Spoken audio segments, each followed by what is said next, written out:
اعوذ باللہ من الشیطان الرجیم بسم اللہ الرحمن الرحیم۔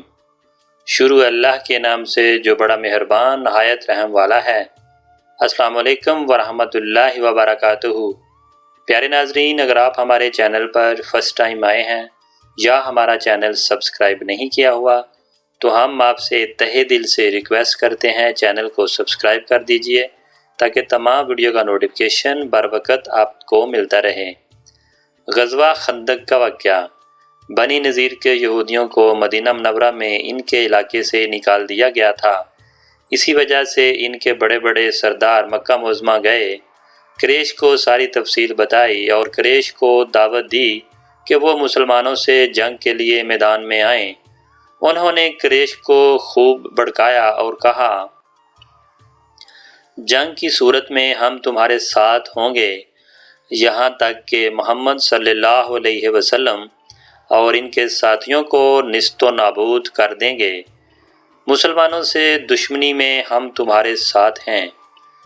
یہ سن کر مشرکین کے سردار ابو سفیان نے کہا، ہمارے نزدیک سب سے زیادہ محبوب اور پسندیدہ شخص وہ ہے جو محمد صلی اللہ علیہ وسلم کی دشمنی میں ہمارا مددگار ہوگا، لیکن ہم اس وقت تک تم پر بھروسہ نہیں کریں گے جب تک کہ تم ہمارے معبودوں کو سجدہ نہ کر لو تاکہ ہمارے دل مطمئن ہو جائیں۔ یہ سنتے ہی یہودیوں نے بتوں کو سجدہ کر ڈالا۔ اب قریش نے کہا، اے یہودو،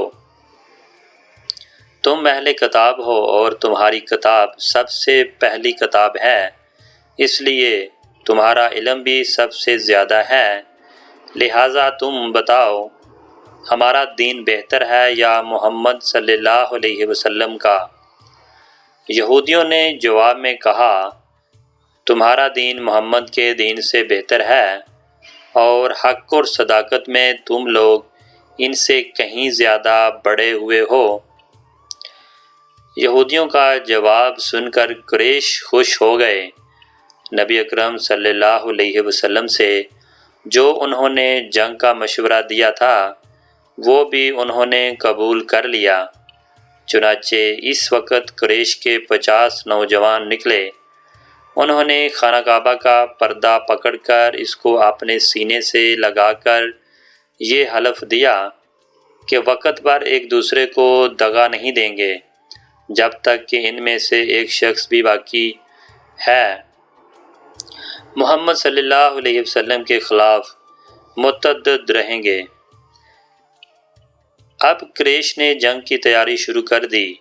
یہودیوں نے بھی اور قبائل کو ساتھ ملانے کی کوشش کی۔ اس طرح ایک بڑا لشکر مسلمانوں کے خلاف تیار ہو گیا۔ آن حضرت صلی اللہ علیہ وسلم کو کفار کی تیاریوں کی اطلاع موصول ہوئی تو صحابہ کرام رضی اللہ تعالیٰ عنہم کو مشورہ کے لیے طلب کر لیا گیا۔ آپ صلی اللہ علیہ وسلم نے انہیں دشمن کی جنگی تیاریوں کے بارے میں بتایا، پھر ان سے مشورہ طلب فرمایا کہ ہم مدینہ منورہ میں رہ کر دشمن کا مقابلہ کریں یا باہر نکل کر کریں۔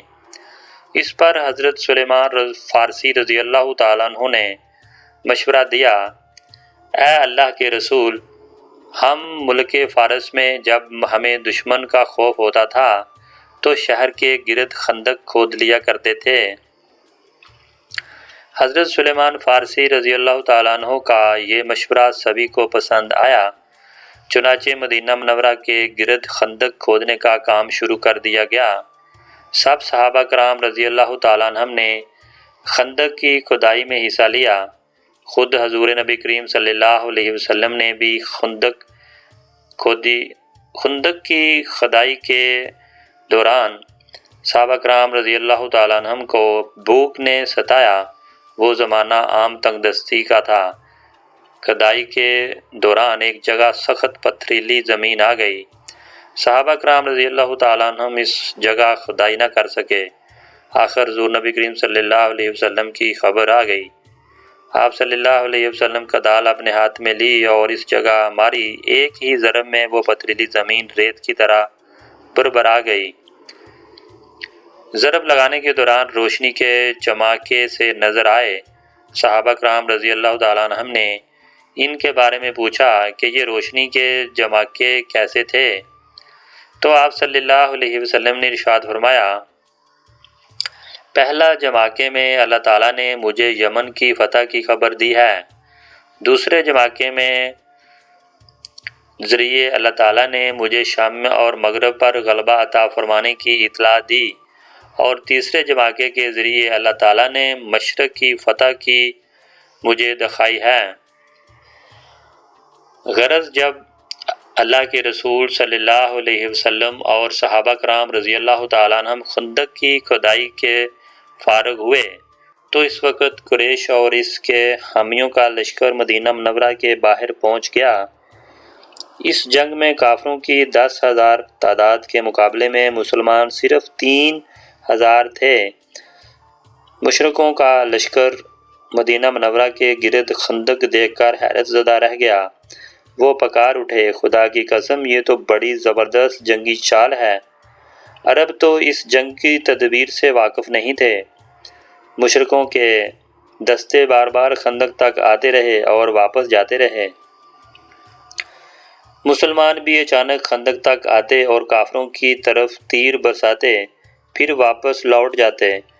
کافروں میں سے نوفل بن عبداللہ نے اپنے گھوڑے پر سوار ہو کر خندق کو عبور کرنے کی کوشش کی، لیکن اس کا گھوڑا خندق کے آر پار نہ پہنچ سکا اور سوار سمیت خندق میں گرا۔ نوفل کی گردن کی ہڈی ٹوٹ گئی۔ ایک روایت میں یہ ہے کہ یہ بھی حضرت علی رضی اللہ تعالیٰ عنہ نے خندق میں اتر کر اسے قتل کر دیا تھا۔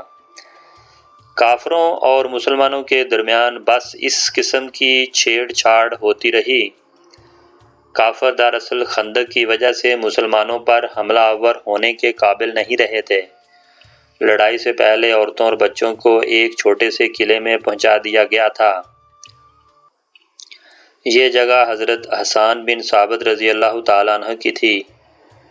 خود حضرت حسان رضی اللہ تعالیٰ عنہ بھی وہیں تھے۔ ان کی عورتوں میں حضرت صلی اللہ علیہ وسلم کی پھوپھی حضرت صفیہ رضی اللہ تعالیٰ عنہ اور بطور محافظ تھیں۔ ایک یہودی جاسوسی کے لیے اس طرف نکل آیا۔ حضرت صفیہ رضی اللہ تعالیٰ عنہ نے نظر اس یہودی پر پڑی تو انہوں نے حضرت حسان رضی اللہ تعالیٰ عنہ سے کہا، اے حسان، یہ شخص دشمن کو اس قلعے میں عورتوں اور بچوں کی موجودگی کی خبر دے گا اور دشمن اس طرف سے حملہ آور ہو سکتے ہیں، لہٰذا تم نیچے اتر کر اسے قتل کر دو۔ اس پر حضرت حسان رضی اللہ تعالیٰ عنہ نے کہا، تمہیں معلوم ہے میں اس کام کا آدمی نہیں ہوں۔ حضرت حسان رضی اللہ تعالیٰ عنہ دراصل شاعر تھے اور جنگ کے طریقوں سے واقف نہیں تھے، پھر ان کی عمر بھی زیادہ تھی، بوڑھے اور کمزور تھے، اس لیے انہوں نے ایسی بات کہی دی۔ حضرت صفیہ رضی اللہ تعالیٰ عنہ بھی جب دیکھا کہ حسان رضی اللہ تعالیٰ عنہ یہ کام نہیں کریں گے تو انہوں نے ایک موٹا سا ڈنڈا لیا اور نیچے اتر آئیں، خاموشی سے اس کے پیچھے گئیں اور اچانک اس پر حملہ آور ہوئیں۔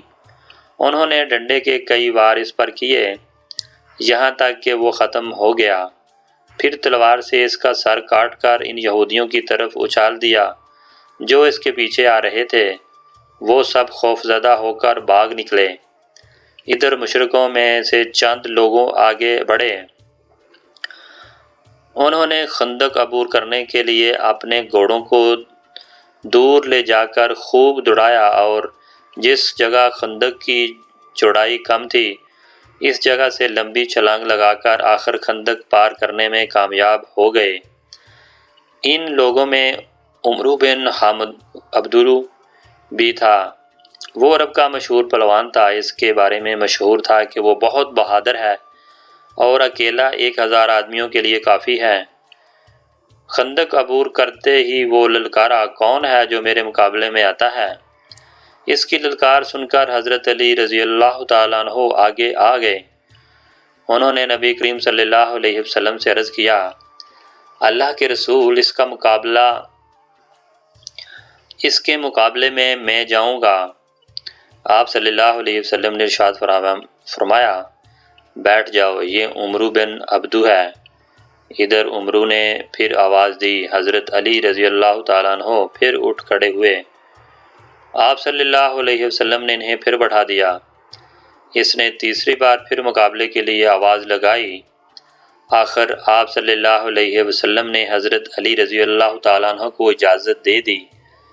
حضرت علی رضی اللہ تعالیٰ عنہ یہ شعر پڑھتے ہوئے میدان میں آ گئے، جلدی نہ کر، تیری للکار کو قبول کرنے والا تیرے سامنے آ گیا ہے، جو تجھ سے کس طرح عاجز اور کمزور نہیں ہے۔ ایک روایت میں یہ ہے کہ نبی کریم صلی اللہ علیہ وسلم نے حضرت علی رضی اللہ تعالیٰ عنہ کو اپنی تلوار ذوالفقار عطا فرمائی، اپنا امامہ ان کے سر پر رکھا اور اللہ سے ان کی کامیابی کے لیے دعا کی۔ حضرت علی رضی اللہ تعالیٰ عنہ نے مقابلے سے پہلے اسے اسلام کی دعوت دی اور بولے، میں تمہیں اللہ اور اس کی رسول کی طرف بلاتا ہوں اور اسلام کی دعوت دیتا ہوں۔ اس لیے انکار کیا اور کہا، بھتیجے میں تمہیں قتل کرنا نہیں چاہتا، واپس لوٹ جاؤ۔ جواب میں حضرت علی رضی اللہ تعالیٰ عنہ نے فرمایا، لیکن میں تو تمہیں قتل کرنا چاہتا ہوں۔ یہ سن کر عمرو بن عبدو کو غصہ آ گیا۔ وہ اس وقت پوری طرح لوہے میں غرق تھا، چہرہ بھی خود میں چھپا ہوا تھا۔ وہ گھوڑے سے کود پڑا اور تلوار سونت کر ان کی طرف بڑھا۔ اس کی تلوار سے خود کو بچانے کے لیے حضرت علی رضی اللہ تعالیٰ عنہ نے فوراً ڈھال آگے کر دی۔ عمرو کی تلوار ڈھال پر پڑی، ڈھال پھٹ گئی، تلوار حضرت علی رضی اللہ تعالیٰ عنہ کی پیشانی تک پہنچ گئی،